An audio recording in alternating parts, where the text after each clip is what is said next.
వివాహ వ్యవస్థను అపహాస్యం చేస్తూ దానిని నాశనం చేసేదే విడాకుల వ్యవస్థ. మన పురాణాల్లో భార్యాభర్తల మధ్య అభిప్రాయ భేదాలు కానీ అహంకార భావనలు కానీ ఉన్నాయేమో చూద్దాం. జమదగ్ని మహర్షి తన భార్య రేణుకాదేవిని అనుమానించి శిరచ్ఛేదమే చేయించాడు. తరువాత శాంతించి ఆమెను బ్రతికించాడు. అనంతరం అన్యోన్యంగా కలిసి జీవించారు. దేవేంద్రుడు చెరిచిన తన భార్య అహల్యను శిలగా మారిపోమ్మని శపించాడు గౌతముడు. తరువాత శ్రీరాముని పాదాల సాక్షిగా ఆమెను క్షమించి స్వీకరించాడు. వినాయక వ్రత కథలోకి చూస్తే సప్త ఋషులు తమ భార్యలు అగ్నిదేవునితో ఉన్నారని భావించి వారిని విసర్జిస్తారు. వారు తమ భార్యలు కారని సాక్షాత్తు శివుడు చెప్పాక వారిని స్వీకరిస్తారు. కేదారేశ్వర వ్రత కథలోకి చూస్తే ఒక ఋషి తనను విడిచి శివుడికి మాత్రమే నమస్కరించాడని అలిగి వెళ్లిపోతుంది పార్వతీదేవి.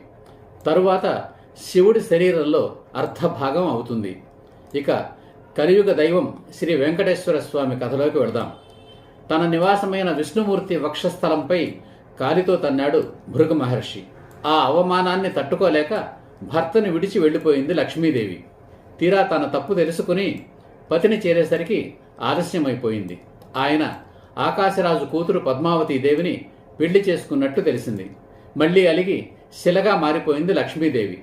ఆమెకు సమాధానం చెప్పలేక శ్రీమన్నారాయణుడు కూడా వెంకటాద్రి మీద క్రొత్త భార్యతో సహా తాను శిలగా మారి తనను తాను శిక్షించుకున్నాడు. అంటే తన శిలారూపాన్ని మానవుల కోసం వదిలి తాను లక్ష్మీదేవితో సహా వైకుంఠానికి తరలి వెళ్ళాడన్నమాట.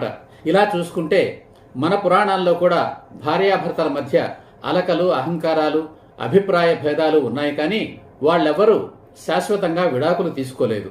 పైగా అవన్నీ వాళ్ళ అన్యోన్యతను మరింతగా ఇనుమడింపచేశాయి.